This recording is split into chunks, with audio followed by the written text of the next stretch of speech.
Hide that. Get him.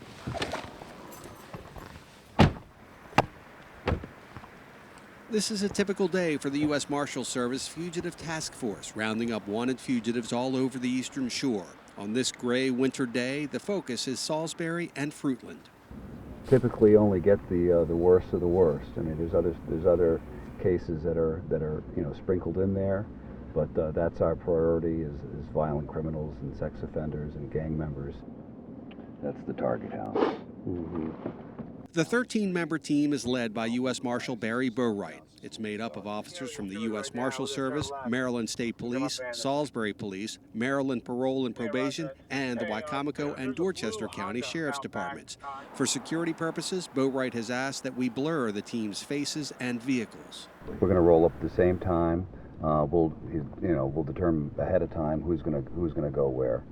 So the case investigator will typically go to the front door with one or two other people, sometimes 4 or 5 other people, and then we'll set up a perimeter around the house so nobody can run out the back, jump out the windows or whatnot. On each of our stops, videographer David Gordon and I are required to stay back as the team gets in place. All right, you got 2 of us back here. I need, if it's facing the back, we're good. If it's facing the front, we're going to need somebody out front. His bedroom apparently is facing the back there.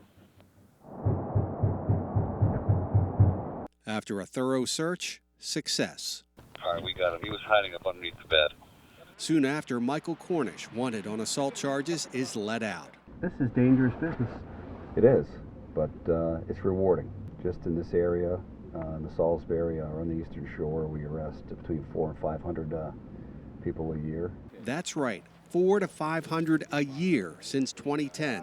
Bowright is quick to praise local elected officials and the Wicomico State's Attorney's Office for their help, and most importantly, praise the members of his team who put in long hours and risk their lives every day. They're out working in the morning, at night, when kids have soccer games and basketball games and plays and school events and family events. They miss a lot of that stuff to work in these communities and take the bad guys off the street. So Bowright says their equipment, vehicles, headquarters, and overtime are paid by the federal government. The salaries are paid by the officers' departments. A lot of these smaller departments didn't have people out looking for their fugitives. They would hope that they'd get arrested on a traffic stop because they don't have the resources or the manpower to do it. So that's where we come in.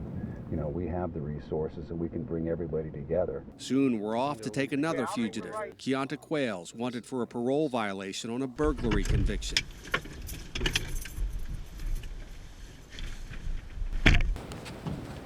I got one right here in the window looking at me.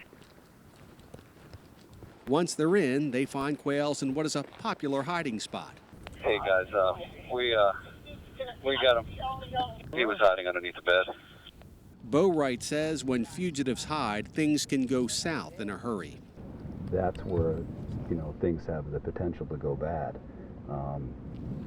Because our guys don't know if he's hiding with a gun, with a knife, or if there's something else going on. And that's exactly what happened at this house in Cambridge as the Fugitive Task Force ended up in a massive gunfight. And this task force member is lucky to be alive. His story tonight on WBOC News at 11.